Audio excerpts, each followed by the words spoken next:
So Fast and Furious, once just a fun action franchise, is now a billion-dollar global sensation, resulting in its first spin-off film, Hobbs and Shaw. You'll get spin-offs of anything, whether it be books, movies, TV shows, video games. If there's money in it, you're gonna get spin-offs.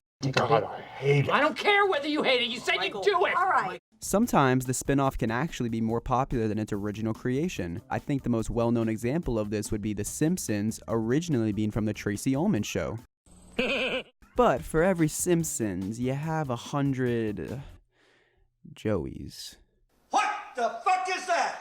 Yeah, most spin-offs are, what's the word I'm looking for? Oh yes, shit.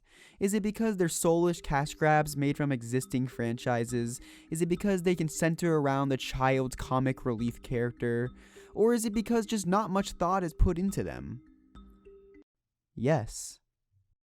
Now wait, before you comment, what about... Insert spin-off's name. That's a good spin-off. Of course there's good spin-off movies, you know. People love to credit Disney for creating the first on-screen universe of pretty good sequels and spin-offs, but little do they remember one of Disney's oldest foes, Nickelodeon, and their secret on-screen universe of spin-off and sequels spanning 10 years. You know, the Schneiderverse. Yeah, that won't work. So no, of course not all spin-offs are bad. In fact, they can be split into 4 categories, or the 4 Ps. Your first P is the preferred spin-off. This is where you put all the good spin-offs that you prefer to have. A perfect example for me would be Creed. It's a spin-off of a popular franchise with a familiar narrative, but feels new and actually follows a compelling character. Lego Batman is a fun spin-off too, and Logan's awesome if you'd count that. The next P is the pointless spin-off. These are the spin-offs that you just ask yourself, Why? Why? Why? So unless you're Solo a Star Wars story,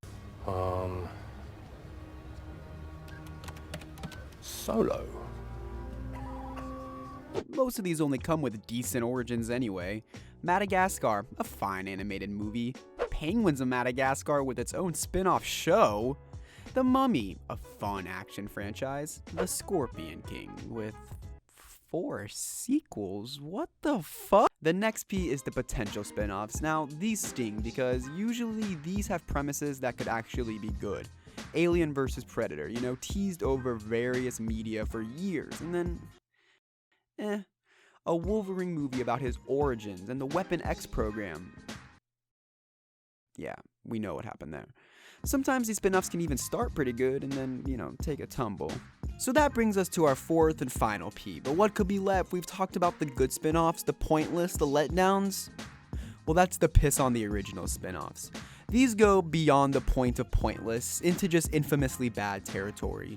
Minions, Puss in Boots, Son of the Mask. Movies that make you question if you're really a fan of these franchises. I mean, who's ever said, yeah, Empire Strikes Back is good, but have you seen Ewok's Caravan of Courage? They're movies that you wish you could forget, but stick with you like a shit stain on your favorite pair of underwear. So that's just my take on spin-offs. Make sure you comment either how right I am or how wrong I am, but before you do, there's something I didn't tell you. You see, for years, there's one last category of spin-offs so awful that you've been brainwashed to forget they even exist.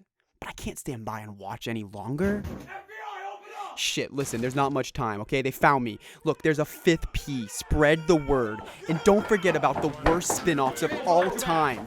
The Planes movies!